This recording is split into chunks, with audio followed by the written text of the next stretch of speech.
Hello students, তোমাদের সকলকে স্বাগত জানিয়ে আজকের ভিডিও শুরু করছি। আজকের ভিডিওর বিষয় ক্লাস 10 ম্যাথ সাজেশন। এখানে কি দেওয়া হয়েছে না, নিচের প্রশ্নটির উত্তর দাও। তাহলে চলো বেশি দেরি না করে অঙ্কটি দেখা যাক।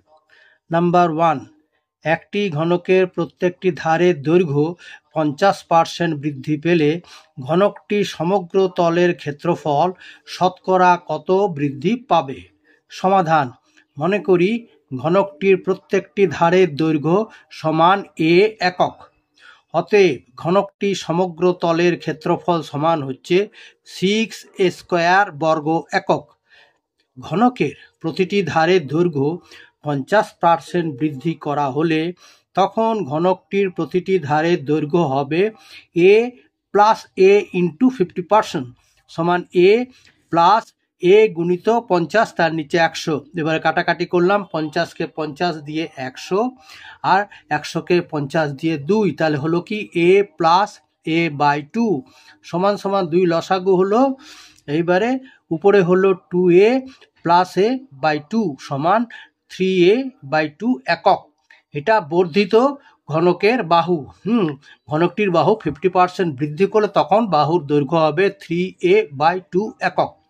তখন ঘনকটি সমগ্র তলের ক্ষেত্রফল হবে সমান 6 গুণিত উইদিন ব্র্যাকেট 3a বাই 2 এর হোল স্কোয়ার বর্গ একক সমান 6 গুণিত 3 এর বর্গ মানে হচ্ছে 9a স্কোয়ার, 2 এর বর্গ মানে 4, তাহলে ইন্টু 9a স্কোয়ার বাই 4। এবার কাটাকাটি করলে 4কে 2 দিয়ে নিচে রইল 2 আর উপরে এলে 6কে 2 দিয়ে 3, তাহলে হলো 3 9 27 স্কোয়ার বাই 2। ঠিক আছে, 27 স্কোয়ার বাই 2। তাহলে ঘনকটি সমগ্র তলের ক্ষেত্রফল বৃদ্ধি পেল কত? এই যে বৃদ্ধি পেয়ে হয়েছে 27 স্কোয়ার বাই 2 আর মাইনাস মূল ঘনকটির সমগ্র তলের ক্ষেত্রফল ছিল -6 স্কোয়ার।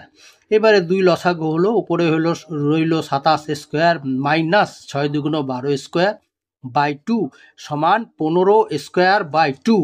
এবারে অতএব সমগ্র তলের ক্ষেত্রফল শতকরা বৃদ্ধি পেল কত না, উপরে যেটা বৃদ্ধি সেটা লিখলাম মানে 15 স্কোয়ার বাই 2, তার নিচে মূল ঘনকটির সমগ্র তলের ক্ষেত্রফল মানে 6 স্কোয়ার ইন্টু 100 দিয়ে বন্ধনীর বাইরে শতকরা চিহ্ন।